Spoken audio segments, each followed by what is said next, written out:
یہ داہنی ہاتھ والے کیسے ہیں؟ یہ داہنی ہاتھ والے، یہ بائیں طرف والے کیسے ہیں؟ یہ بائیں طرف والے، سبحان اللہ۔ اور جو سبقت کرنے والے وہ تو سبقت کرنے والے ہیں، اور وہی مقرب،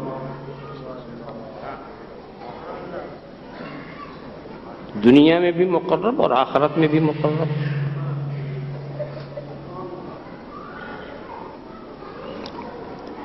ایک بات میں بتا دوں،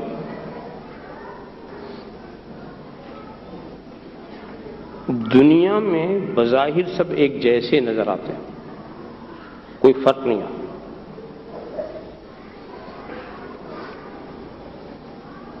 یہ دارالعمل ہے، ہم نہیں بتا سکتے کہ آپ اپنے ایمان و عمل کے کس مقام پر ہیں،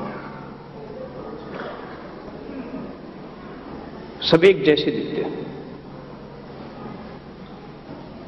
مگر ایک ایسا وقت ہوتا ہے کہ پہچان ہو جاتی ہے کہ کس کی صلاحیت کیا۔ جب تک آپ اسکول میں پڑھتے ہیں سال بھر تک پتہ نہیں چلتا کس بچے کی استعداد کیا ہے، مگر جہاں امتحان میں بیٹھے تو پتہ چل جاتا ہے کہ کون کس کلاس والا اور کس کی صلاحیت کیا ہے۔ تو اس دارالعمل میں تو کچھ پتہ نہیں چلے گا، مگر جب آپ دار آخرت میں، جب میدان امتحان میں پہنچنا ہوگا تو اچھی طرح پتہ چل جائے گا کون کیا ہے، کدھر والا، بہت آسانی سے۔ اور وہاں جو تقسیم کی تو وہ بھی عجیب و غریب انداز سے کہ وہاں کچھ تو داہنی طرف والے ہوں گے، کچھ بائیں طرف والے ہوں گے، کچھ مقرب اور سبقت کرنے والے ہوں گے۔ تو جو داہنی طرف والے ہیں، یہ جو سبقت کرنے والے ہیں، یہ تو نجات پائیں گے، اور یہ جو بائیں والے ہیں یہ ہلاک ہو جائیں گے۔ یہ تین قسمیں وہاں اہل محشر کی یہ تین قسمیں ہوں گی، یا تو دائنی طرف یا بائیں طرف یا سبقت کرنے والے۔ مگر یہ جو داہنی طرف والے ہیں ان کا انجام نجات ہے۔ یہ مت سمجھیے گا کہ داہنی طرف والوں میں صرف نیکوکار ہی ہوں گے، داہنی طرف والوں میں گنہگار بھی ہو سکتے ہیں۔ نیکوکار تو وہ السابقون السابقون میں آ گئے، ان کو تو ہمیشہ یہ اہتمام کیا گیا ہے کہ نیکوکاروں کو سامنے کر دیا گیا اور گنہگاروں کو چھپا لیا گیا۔ نیکوکاروں کو سامنے کر دیا گیا، وہ اس چہرہ ایسا رکھتے تھے کہ خدا کو منہ دکھا سکیں، مگر گنہگار جو خدا کو منہ دکھا سکنے کی صلاحیت نہیں رکھتے تھے انہیں رسول نے اپنے دامن رحمت میں چھپا لیا، اپنے دامن رحمت میں چھپا لیا۔ آپ التحیات پڑھتے ہیں نا، بار بار پڑھتے ہیں السلام علینا وعلی عباد اللہ الصالحین، تو اللہ کے نیک بندوں کا ذکر تو الگ ہو گیا، اب یہ علینا میں کون ہے؟ سلامتی ہو ہم پر، حضور نے یہ نہیں کہا علیہ مجھ پر، ہم پر سلامتی ہو ہم پر اور اللہ کے نیک بندوں پر۔ تو اللہ کے نیک بندوں کے بعد جو بچے وہ کہاں گئے؟ اللہ کے نیک بندوں کے بعد جو بچے وہ کہاں گئے؟ انہیں تلاش تم نہیں کر سکتے، وہ تو رسول کے دامن رحمت میں پہنچ گئے، ان کو چھپا لیا، نیکوکار بھی گنہگار بھی۔ یہاں پر ایک عظیم نقطے کی طرف میں آپ کی توجہ لے جانا چاہتا ہوں۔ انسانوں کی ایک تقسیم یوں ہی اور بھی کی گئی، یہاں تو جو تقسیم ہے وہ تو یہ کامیاب یا ناکام، مگر ایک تقسیم ایسی کی گئی ہے جو صرف اہل ایمان کے لیے، اس میں اہل ایمان اور کفر دونوں کی تقسیم ہے، اور اس ڈھنگ سے کی گئی ہے کہ بہت اہتمام کیا گیا اس میں.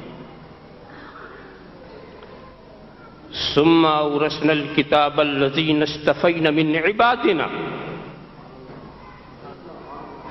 فمنهم ظالم لنفسه ومنهم مقتصد ومنهم سابق بالخيرات. ہم نے الکتاب کا وارث بنایا اپنے بندوں میں سے اسے جسے چن لیا. ہم نے الکتاب کا وارث بنایا اپنے بندوں میں سے کسے؟ جن کو ہم نے چن لیا. اب جن کو چن لیا اس میں کتنی قسمیں ہیں؟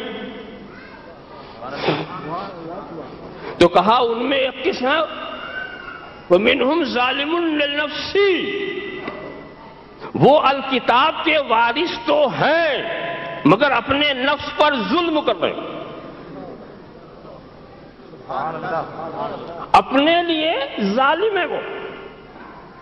اور دوسرا وہ ہے جو درمیانہ رو ہے، معتدل ہے.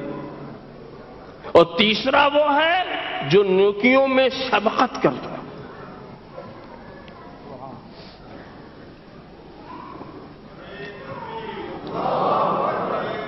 صلی اللہ علیہ نبی الامی والہ صلی اللہ علیہ وسلم صلاۃ و سلام علیک یا رسول اللہ. سوال یہ ہے کہ الکتاب کا وارث اور وہ ظالم،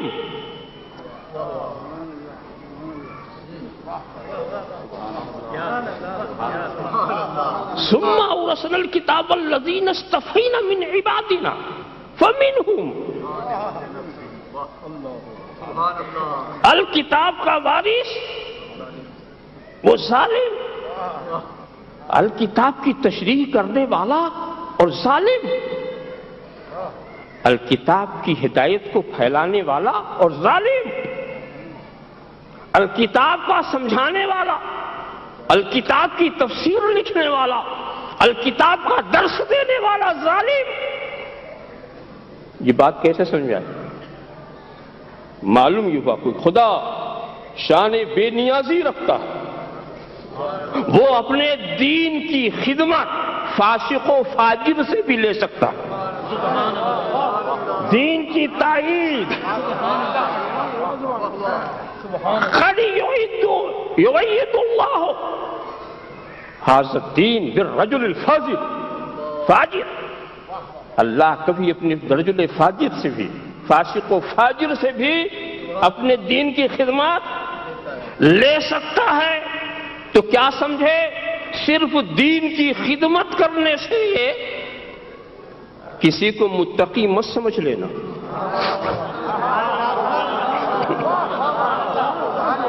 صرف تفسیر ترجمہ کرنے سے کسی کو پرہیزگار مت سمجھ لینا. کسی کو پرہیزگار اور تقوی کی سند مت دینا، اس لیے کہ رب تبارک و تعالیٰ ایسے سے بھی دین کی خدمت کرا لیتا ہے جو دین کے لیے کام کرتا ہے مگر اپنے اوپر ظلم کرتا ہے، اپنے اوپر ظلم کرتا ہے.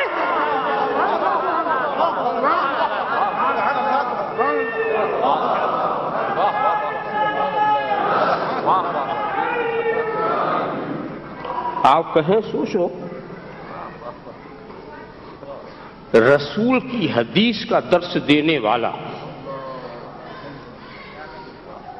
رسول کی حدیث کا درس دینے والا اگر آل رسول کے حقوق کو نہ سمجھے تو ہم اس کو شیخ الحدیث کہہ کے بھی ظالم کہہ سکتے ہیں.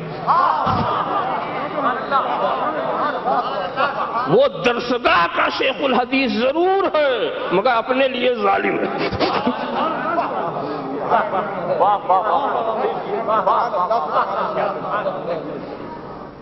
یہاں تو یہ تقسیم صرف کہ رب تبارک و تعالیٰ جس سے چاہے اپنے دین کا کام کرا لے، یہ تو اس دنیا کی تقسیم ہے.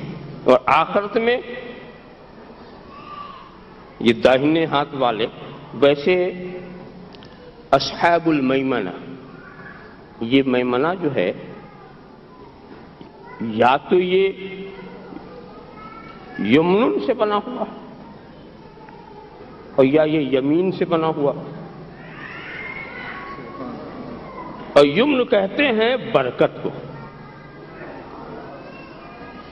ایسے ہی مشامہ یا تو شوم سے بنا ہوا ہے یا شائمہ سے، اور شوم کہتے ہیں نحوست کو،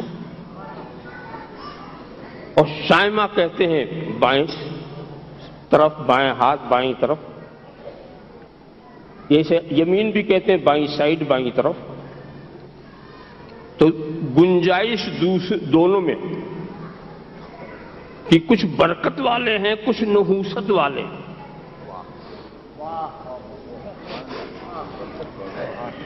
کچھ برکت والے ہیں، قیامت کے دن کچھ ہوں گے برکت والے اور کچھ ہوں گے نحوست والے، کچھ مبارک ہوں گے کچھ منحوس ہوں گے۔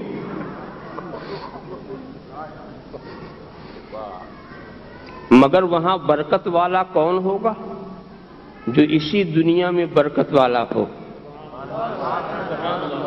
جو یہاں مبارک وہ وہاں مبارک، اور جو یہاں منحوس وہ وہاں بھی منحوس۔ دیکھیے جب میں منحوس بولوں نا تو آپ غلط فہمی نہ پڑیے گا۔ یہ چیز ثابت ہے کہ آدمی بھی منحوس ہوتا ہے، جگہ بھی منحوس ہوتی ہے، پرندے بھی منحوس ہوتے ہیں، مگر منحوس کا وہ تصور نہیں ہے جو مشرکین کے پاس، کہ منحوس سے لوگ بدفعلی لینا شروع کر دیتے ہیں۔ یہ ہے مشرکین کا طریقہ۔ مگر بعض جگہ بعض دن منحوس، یہ ثابت چیز ہے، یعنی جو برکت والی چیز نہیں، جو بے برکت، اس کو آپ بے برکت کہہ لیجیے آسانی کے لیے، وہ نحوست کے خانے میں آ جاتی ہے۔ تو جو یہاں وہاں مبارک ہونا ہے تو یہیں مبارک بن جاؤ۔ جیسی عادت یہاں بناؤ گے ویسے ہی حشر ہوگا۔ یحشر الناس علی عاداتہم، لوگوں کا حشر ان کی عادتوں پر ہوگا۔ اسی لیے ہم کہتے ہیں عادت اچھی بنا لو۔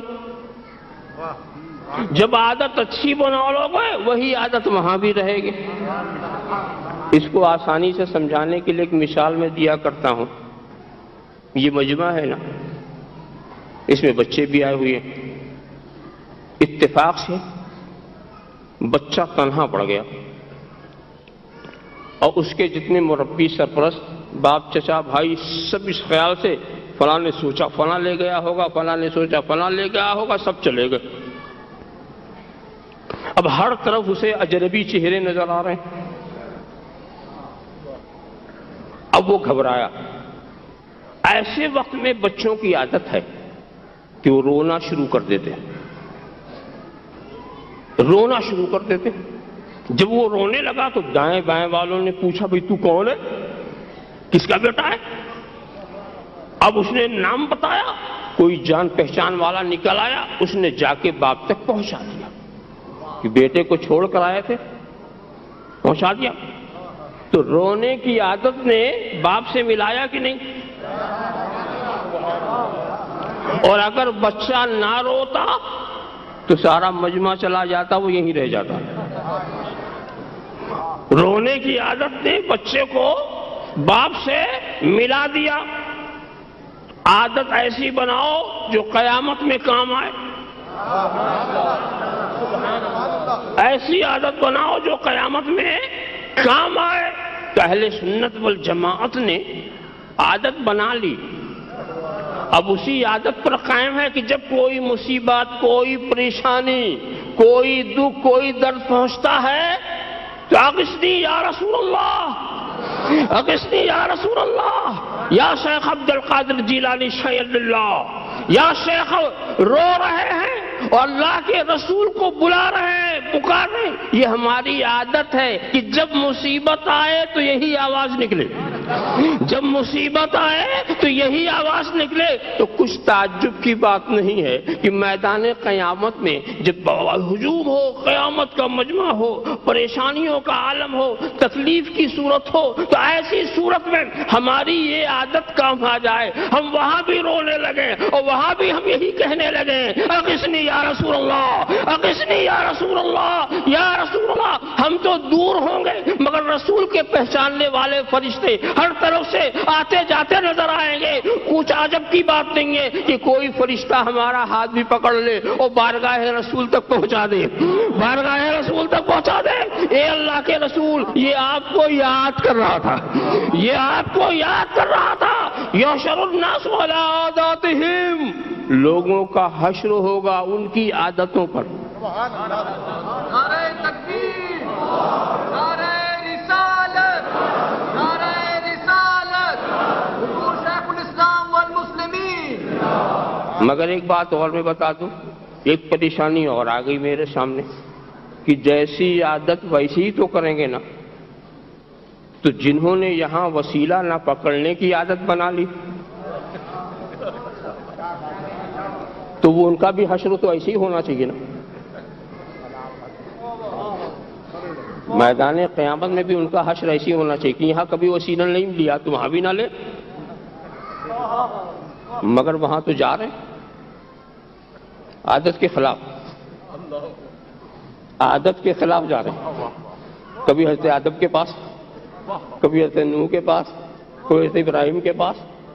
ارے بھی تو نے مانگنے کی عادت ہی نہیں بنائی، یہاں کہوں دوڑ رہا؟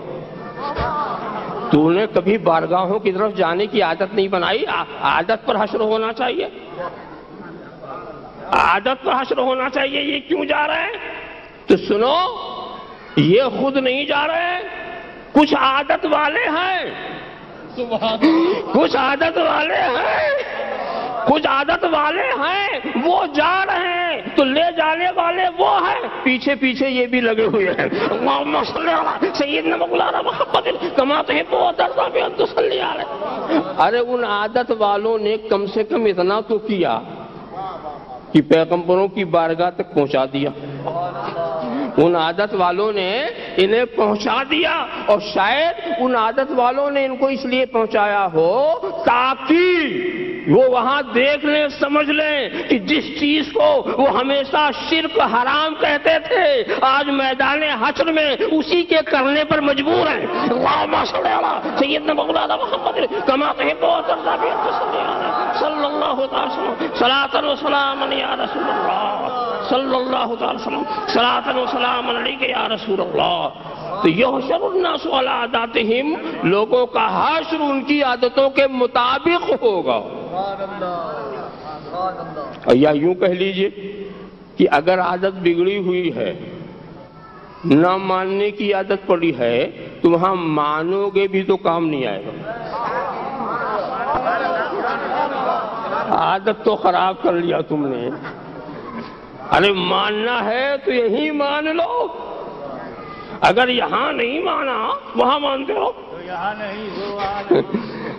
مانتے رہو، پھر نہ مانیں گے قیامت میں اگر مان گیا۔ ارے قیامت میں تو لوگ مانیں گے ہی، کون سی تعجب کی بات؟ سب کچھ دیکھیں گے تو کیا مانیں گے نہیں؟ وہاں تو مانیں گے، ماننا یہی کا ہے۔ تو جو یہاں کا مبارک وہ وہاں کا مبارک۔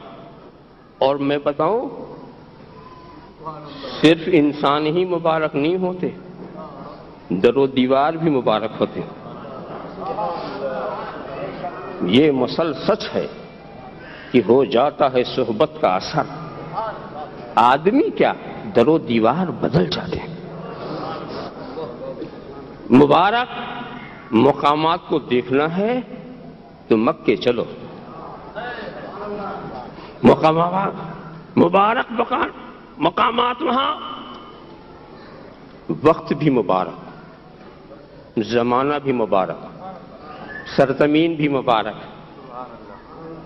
انا انزلناہ فی لیلۃ مبارکہ،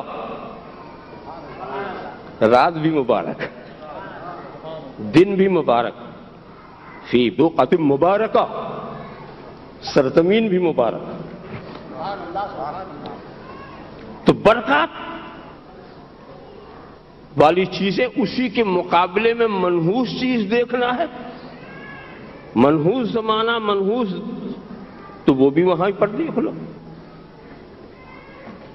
اصحاب فیل پر جہاں عذاب آیا تھا آج بھی وہ منحوس جگہ ہے، اور حکم ہے حاجیوں کا کہ وہاں سے تیزی سے نکل جاؤ۔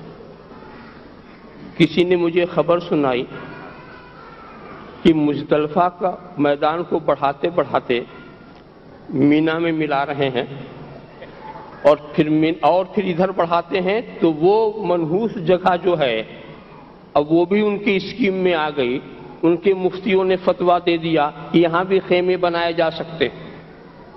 منحوس جگہ پہ جس کو تیزی سے گزر جانا ہے، ارے تمہیں اگر مینا کو بڑھانا ہے تو پہاڑ توڑ کے بڑھا سکتے تھے، مگر اس منحوس جگہ پر خیمہ لگانا، میں نہیں سمجھا کہ یہ کہاں سے فتویٰ ہے۔ ہو سکتا ہے کہ انہوں نے اپنے منحوسوں کے لیے کوئی انتظام سوچا ہو۔ اللہم صلی علی سیدنا مولانا محمد کما تحب و ترضی بان تصلی علیہ صلی اللہ تعالی وسلم صلاۃ و سلام علیک یا رسول اللہ۔ سرکار نے تو قوم عاد پر جس دن عذاب نازل ہوا وہ بدھ کا دن، اس کو بھی یوم نحس قرآن کریم نے قرار دیا۔ بدھ کے دن عذاب آیا، کسی قوم پر کسی دن عذاب آ جائے وہ دن بھی منحوس۔ منگل کے دن انسان کا سب سے پہلا قتل، حضرت حابیل کا قتل منگل کے دن، وہ دن بھی منحوس۔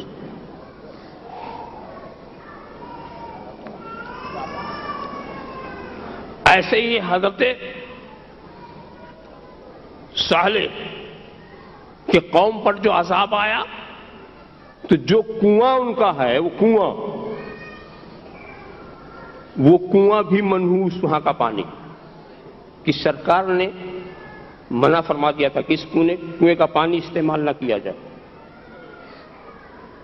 اور شیطان جہاں کھڑا ہوا تھا مینا میں، آج تک اس کو یہی کہتے ہیں یہ پہلا شیطان ہے، یہ دوسرا شیطان، یہ تیسرا، یہ بڑا شیطان، یہ چھوٹا شیطان ہے۔ شیطانی ہندوستانی لوگ تو اس کو شیطانی کہتے ہیں، وہ ستون جو ہے اس کو شیطان کہتے ہیں۔ وہاں شیطان کھڑا ہوا تھا، وہ جگہ ایسا منحوس قرار پائی کہ قیامت تک اسے پتھر ہی کھانا۔ اور ایک بات سوچو، یہیں سے آپ سبق سیکھو کہ منحوس کہیں کھڑا ہو جائے یا کسی منحوس سے کسی زمانے یا وقت کو نسبت ہو جائے تو ایسا منحوس کہ کھڑا ہوا تھا ایک بار ابلیس مینا میں، ایک ہی بار تو کھڑا ہوا تھا، ایسا نہیں کہ وہاں جا کے اس نے گھر بنا لیا، ایک ہی بار کھڑا ہوا تھا، اور قیامت تک اس کی نحوست وہاں پر۔ آپ خیال کرتے چلے جائیے، اب چاہے وہ رہے یا نہ رہے، اس زمین کی توہین ابلیس کی توہین، اس پر رجم کرنا یہ ابلیس پر رجم کرنا، اس کو ذلیل کرنا یہ ابلیس کو ذلیل کرنا ہے۔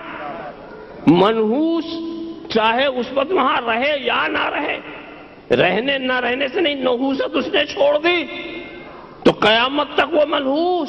ایسا ہی دوستو، مبارک بندے جس زمین پر ٹھہر جائیں وہ زمین قیامت تک مبارک، قیامت تک مبارک۔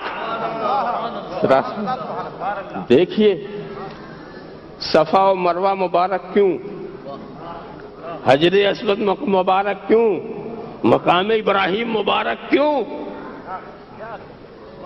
اس سے پتہ یہ چلا کہ کچھ تو بذات خود مبارک ہوتے ہیں تو ان کو ذاتی مبارک کہہ لیجئے، اور کچھ ان کے تعلق کی وجہ سے مبارک ہوتے ہیں، ان کو آپ عارضی اور نسبتی مبارک کہہ لیجئے۔ ذاتی مبارک اللہ کا کلام ذاتی طور پر مبارک، اللہ کا کلام، مگر اس کلام کی وجہ سے آپ دیکھیں یہ ہمارا جزدان، یہ ہمارا کاغذ، یہ ہماری روشنائی، یہ ہماری روشنائی، یہ سب اتنی مبارک کہ بغیر طہارت آپ ہاتھ نہیں لگا سکتے۔ یاد رکھیے، یہ جو آپ ہاتھ لگاتے ہیں یہ اللہ کے کلام پر ہاتھ نہیں لگاتے، بلکہ ان نقوش پر ہاتھ لگاتے ہیں جو کلام کی طرف دلالت کرتے ہیں۔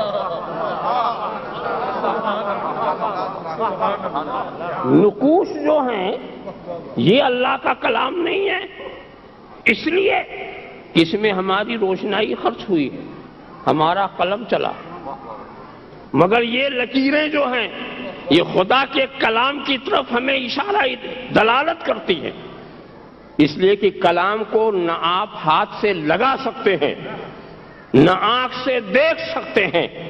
میں بول رہا ہوں، کوئی لفظ آپ دیکھ رہے ہیں اور ہے کوئی جو میری تقریر کو ہاتھ لگا سکے؟ تو کلام کو نہ دیکھا جا سکتا ہے نہ ہاتھ لگایا جا سکتا ہے، مگر اگر اسی بات کو کوئی اپنی روشنائی اور قلم سے پابند کر لے تو اس کو آپ دیکھ بھی سکتے ہیں، ہاتھ بھی لگا سکتے ہیں۔ تو یہ جو نقوش کو اعزاز ملا ہے، یہ سیاہی اگر کسی اور کے کلام کو نقل کرتی یا یہ سیاہی کہیں اور کام میں ہم لگا دیتے تو اس کا مقدر جو ہے کچھ اور ہوتا۔ دعوات ایک ہی ہے، دعوات ایک ہے، اور قلم سے آپ اللہ کا کلام لکھتے ہیں اسی روشنائی سے، اور کوئی مشرک شرکیہ بات لکھتا ہے اسی روشنائی سے، کفری کلمات لکھتا ہے اسی روشنائی سے۔ روشنائی اللہ کا کلام لکھے تو اس کا اس روشنائی کا مقام کیا ہو جاتا ہے، اور اسی روشنائی سے کوئی حفظ الایمان لکھے، اسی روشنائی سے کوئی تحذیر الناس لکھے، اسی روشنائی سے کوئی براہین قاطعہ لکھے، تو یہ بھی منحوس وہ بھی منحوس۔ اللہم صلی علی سیدنا مولانا محمد کما تحب و ترضى صلی علیہ۔ تو کیا مطلب ہے؟ اگر روشنائی کو تمہیں اعزاز دینا ہے، روشنائی کو تمہیں مبارک بنانا ہے، روشنائی کو تمہیں مقام دینا ہے، تو کسی مقام والے کی نسبت سے لگا دو، کسی عزت والے، کسی مکرم کی دامن سے اسے وابستہ کر دو، اتنا قابل احترام کہ تمہیں نے لکھا، اب تمہیں پر احترام واجب، تمہیں نے لکھا مگر تمہیں پر احترام واجب، اس لیے کہ تم نے خدا کے کلام سے اسے لگا دیا ہے، خدا کے کلام سے لگا دیا ہے، تو جو مبارک ہے اسے ہم مبارک ہی کہیں گے۔ ایک بات دیکھیے، یہاں پہ ایک لطیفہ یاد آ گیا، جگہ جگہ موئے مبارک کی زیارت ہوتی ہے نا، اب مسلمان بڑی محبت و عقیدت سے زیارت کرتے ہیں، بہت عقیدت و محبت سے زیارت کرتے ہیں۔ وہاں پر جو سلطان وقت وہ بھی بہت قدر کرتا، موئے مبارک سر پہ لے کے آ رہے ہیں، سب کھڑے ہو رہے ہیں، سب کھڑے ہو رہے ہیں، عزت کر رہے ہیں، مگر وہاں ایک شخص نے اس بات کو غلط ثابت کرنے کے لیے ایک عجیب بات کی۔ بات اس نے یہ کی، اور یہ ثابت کرنے کے لیے کہ مسلمان بہت غلو کرتے ہیں، تو وہ کیا اپنے سر پر قرآن کریم لے کر آیا۔ جب قرآن کریم لے کر آیا کوئی نہیں کھڑا ہوا،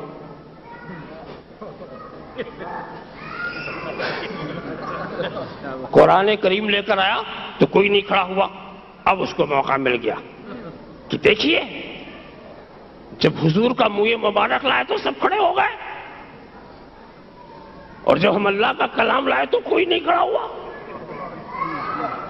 اگر کھڑا ہونا تعظیم کے لیے ضروری ہے تو یہ کلام تو بھی تعظیم کا مستحق ہے، اس کے لیے بھی کھڑا ہونا چاہیے۔ سوچئے یہ دلیل رئیس المنکرین ابن تیمیہ کی،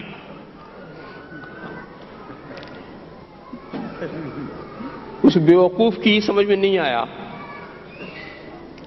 کہ جس وقت وہ منہ مبارک لے کر آئے تھے یقینی طور پر وہ جزو رسول لے کر آ رہے تھے، یقینی طور پر۔ اور یہ جو تو کتاب لے کر آیا ہے، تو صفحات لے کر آیا، خدا کا کلام لے کے نہیں آیا، خدا کا کلام لے کر نہیں آیا۔ خدا کا کلام اس کا تیرا سر اس کا بوجھ اٹھائے گا۔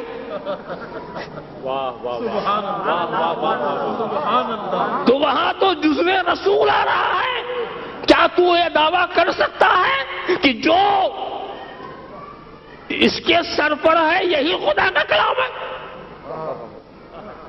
یہ وہ چیز ہے جو خدا کے کلام کی طرف ڈال ہے، اس میں بھی نقوش ہے۔ کلام کا تعلق نقوش سے نہیں ہوتا، کلام کا تعلق لفظ و معنی سے ہوا کرتا۔ اگر نقوش کو آپ کلام کہیں تو یہ بھی مجاز ہے، حقیقت میں کلام بنتا ہے لفظ و معنی سے۔ نہ لفظ کو سر پہ لایا جا سکتا ہے، نہ معنی کو سر پہ لایا جا سکتا ہے، نہ اس کو کوئی اٹھا سکتا ہے، نہ اسے کوئی اٹھا سکتا ہے۔ مگر خدا جب دین لیتا ہے تو عقلیں چھین لی۔ تو معلوم ہوا کہ ایک تو عارضی، ایک تو ذاتی مبارک ہوتے ہیں اور ایک عارضی مبارک ہوتے ہیں۔ مگر یہاں پر ایک بات اور میں بتا دوں، تیزی سے مجھے بھی گزرنا، تو مختصر سی بات کہ یہ کیسے سمجھا جائے کہ آپ مبارک ہیں کہ منحوس؟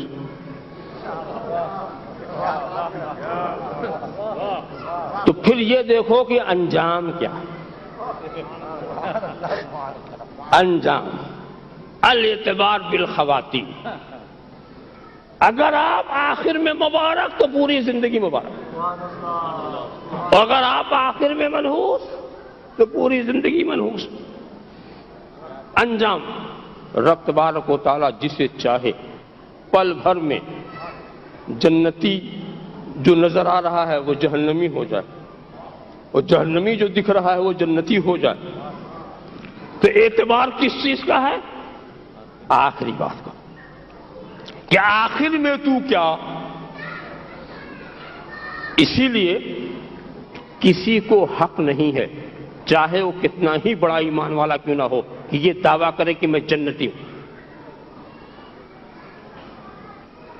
اور آپ کو بھی حق نہیں ہے کہ چاہے کوئی کتنا ہی خراب کیوں نہ ہو آپ اسے جہنمی کہہ دیں۔ پہلے دیکھیے کہ موت کس پر ہوتی ہے، ایمان پر موت تو جنتی، کفر پر موت تو جہنمی۔ تو موت کو دیکھیے آخری گھڑی کیا ہے، توبہ پر جنتی۔ اس پر کچھ لوگ عجیب ہیں۔ حضور نے تو یہ فرمایا تھا نا کہ کسی کو اپنے کو جنتی نہیں کہنا چاہیے، کسی کو جہنمی نہیں کہنا چاہیے، اس لیے کہ یہ جنتی جہنمی ہونا یہ تو مستقبل کی چیز۔ اس کا ترجمہ لوگوں نے کیا کیا کہ کسی کو کافر نہیں کہنا چاہیے، کافر نہیں کہنا چاہیے۔ کہاں جنتی جہنمی، کہاں کافر مومن؟ کسی کو کافر نہیں کہنا چاہیے۔ اور اس میں عجیب بات ہے کہ کیا کہتے ہیں، کسی کافر کو بھی کافر نہیں کہنا چاہیے، کسی کافر کو بھی کافر نہیں خود ہی کافر کہہ رہے ہیں۔ پہلے کافر کا، پھر کہتے نہیں کہنا چاہیے۔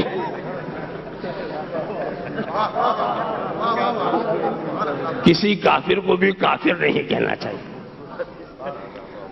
اور دیکھیے یہ وہ لوگ کہتے ہیں جنہیں سورہ کافرون خوب یاد ہوگی، ان سے پوچھئے قل یا ایھا الکافرون، اے محبوب تم کہو اے کافرو۔ تو رسول نے یہ کافر کس کو کہا؟ تو اگر کافر کو کافر نہیں کہنا چاہیے تو رسول نے یہ کافر کس کو کہا؟ مگر دلیل سنیے کسی کافر کو کافر نہیں کہنا چاہیے. تمہیں کیا خبر کہ مرنے سے پہلے مومن ہو جائے. اب دلیل کتنی؟ تو اب ایسے ہی آپ ان سے بھی کہہ دو کہ کسی مسلمان کو مسلمان نہیں کہنا چاہیے. تجھے کیا خبر کہ مرنے سے پہلے کافر ہو جائے. اگر یہی دلیل ہے.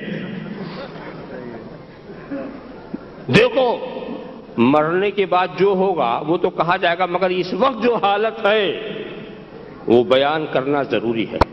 کافر کو کافر نہ سمجھنا بھی کفر ہے.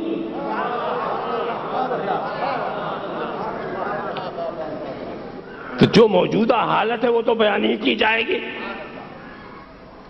اچھا ایک بات اور ہم بتائیں، یہ کوشش کون لوگ کرتے ہیں؟ جب کوئی یہ کہنا کہ کسی کافر کو کافر نہیں کہنا چاہیے، کسی مشرک کو مشرک نہیں کہنا چاہیے، تو سمجھ لینا کہ اس کے اندر کوئی چور بیٹھا ہوا.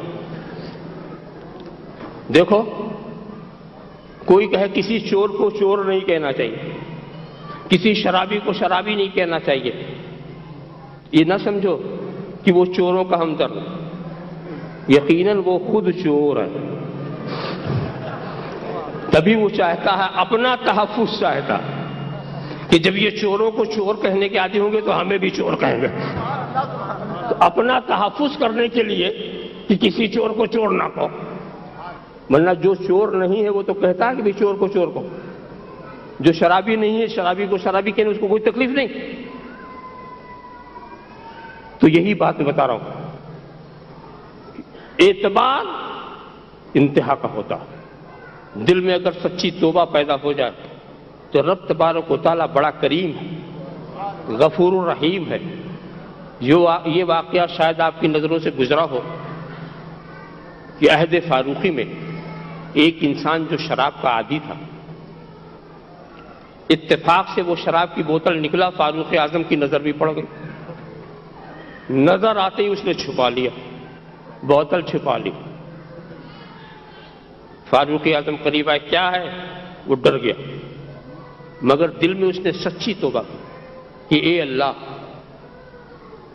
تو میرے عیب کو چھپا لے، میرا پردہ میرا راز فاش نہ ہو، میں آج سے توبہ کرتا ہوں، اب کبھی نہیں پیوں گا. دل میں سچی توبہ، مگر چھپا تو لیا اس نے. تو اس کی زبان سے نکلا، اس میں دودھ ہے، اس میں دودھ ہے. کہا دودھ ہے تو تم نے چھپایا کیوں؟ نکال کیا ہے؟ نکالا تو واقعی دودھ تھا. سچی توبہ کی ایک پہچان بتا دوں کہ تمہاری توبہ سچی ہے. توبہ سچی کرنے کے بعد جو دعا کرو گے ضرور قبول ہوگی اللہ کی رحمت سے، اس کے فضل و کرم سے.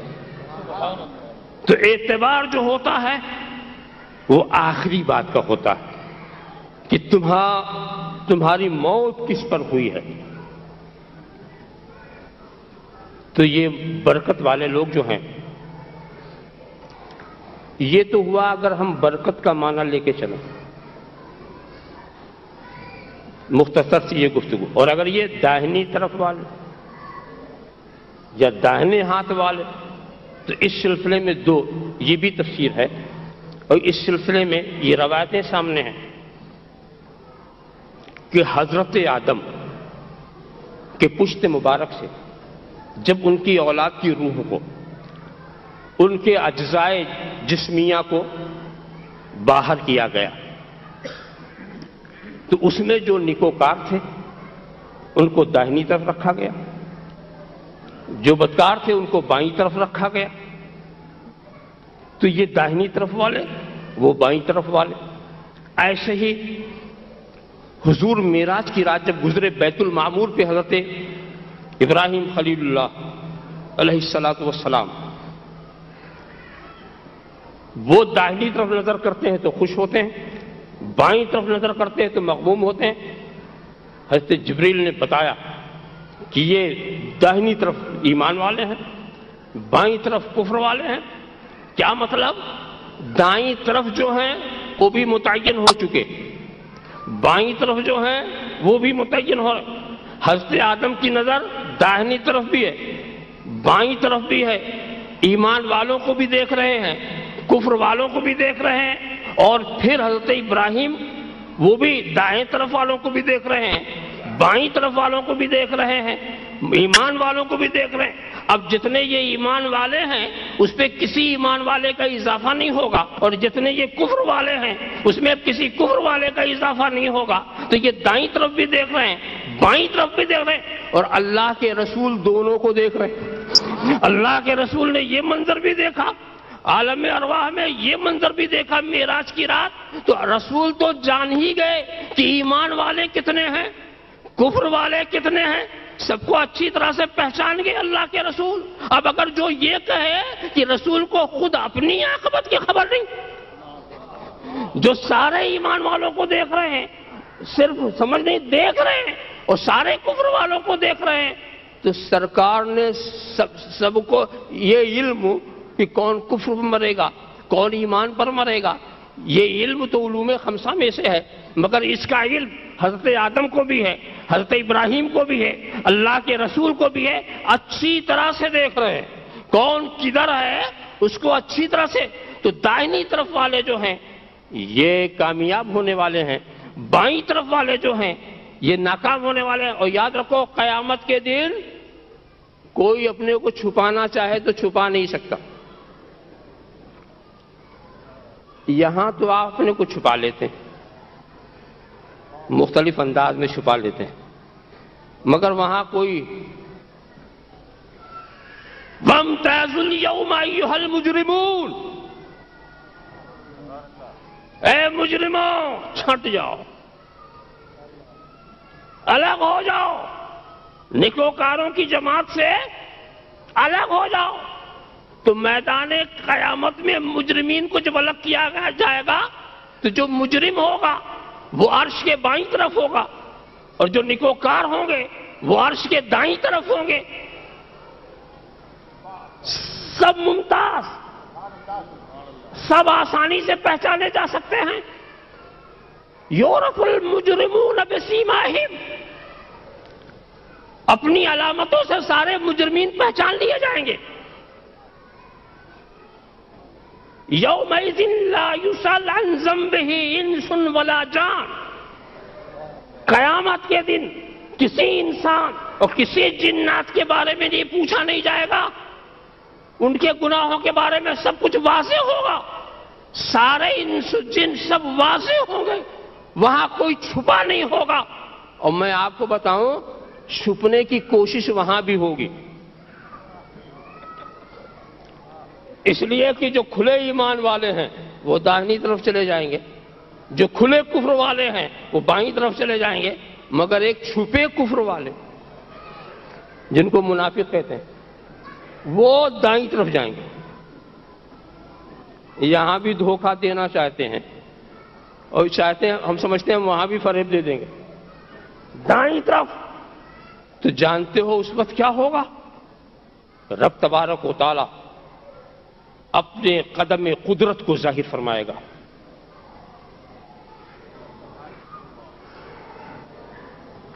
یوم یکشف عن ساق ویدعون الی السجود فلا یستطیعون، اب ان سے کہا جائے گا، رب تبارک و تعالی اپنے قدم قدرت کو ظاہر کر کے سجدہ کرو، سجدہ کرو۔ تو جو ایمان والے ہیں وہ سجدے میں گر جائیں گے، مگر یہ جو منافق ہیں وہ اکڑ جائیں گے، ان کی پیٹھ اتنی سخت ہو جائے گی کہ جب سجدہ کرنے کی کوشش کریں گے تو منہ کے بل گر پڑیں گے بجائے سجدہ کرنے کے۔ وجہ کیا ہے؟ یہاں پر بھی تو بہت اکڑ کے چلتے تھے نا، تو وہاں اکڑیں گے، پھر وہاں پر بھی تو سجدہ نہیں کر سکیں گے، تو داہنی طرف تو وہ لوگ ممتاز ہو جائیں گے۔ میں اس لیے زور دے رہا ہوں کہ بعض لوگ اپنی نادانی میں یہ کہتے ہیں کہ اللہ کے رسول اس دن قیامت کے دن غیر صحابی کو اپنا صحابی سمجھیں گے، جو غیر صحابی ہوں گے ان کو اپنا صحابی سمجھیں گے۔ ارے تعجب کی بات ہے، وہاں تو ایک ایمان والا بھی سمجھ لے گا کہ مومن کون ہے، کافر کون ہے، اور اللہ کے رسول غیر صحابی کو اپنا صحابی کیسے سمجھ لیں گے؟ مگر یہی ہے کہ لوگ دھوکہ کھا رہے ہیں اور دھوکہ دے رہے ہیں. تو یہ داہنی طرف والے. اور ایک تفسیر یہ بھی ہے کہ نامہ اعمال جس کا ہوگا کسی کو داہنی طرف دے دیا جائے گا اور کسی کو بائیں طرف. تو ایمان ہیں ان کے ہاتھ میں، داہنے ہاتھ میں نامہ اعمال ہوگا، اور کفار ان کے بائیں ہاتھ میں نامہ اعمال ہوگا. تو یہ نامہ اعمال جس کے داہنے طرف ہاتھ میں ہے وہ کامیاب ہے، اور جس کے بائیں طرف ہے، یا دیکھ لیے خدا حساب تو لے گا نا، اس سے پہلے ہاتھ میں دفتر پکڑا دے گا کہ تو پہلے خود اپنا حساب کر لے.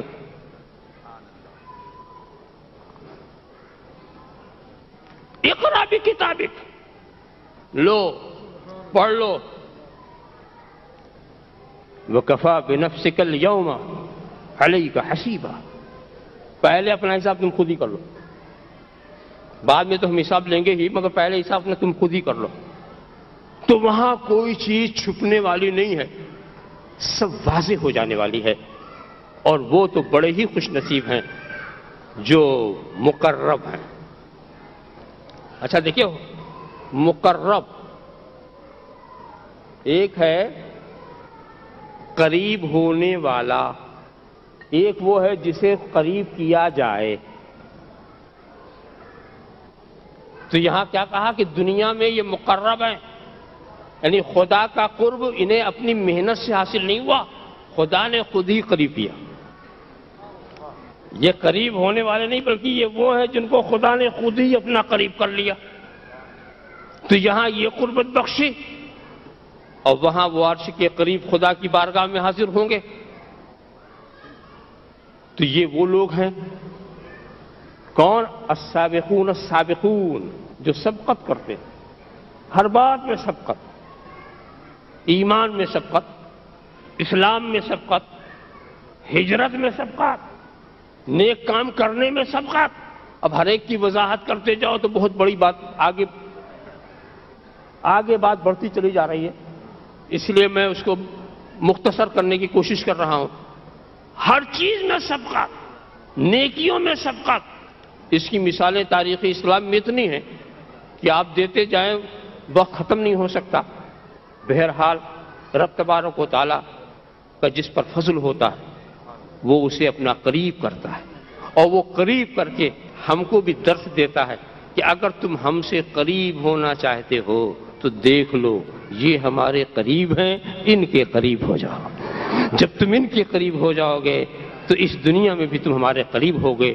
وآخر دعوانا ان الحمد للہ رب العالمین.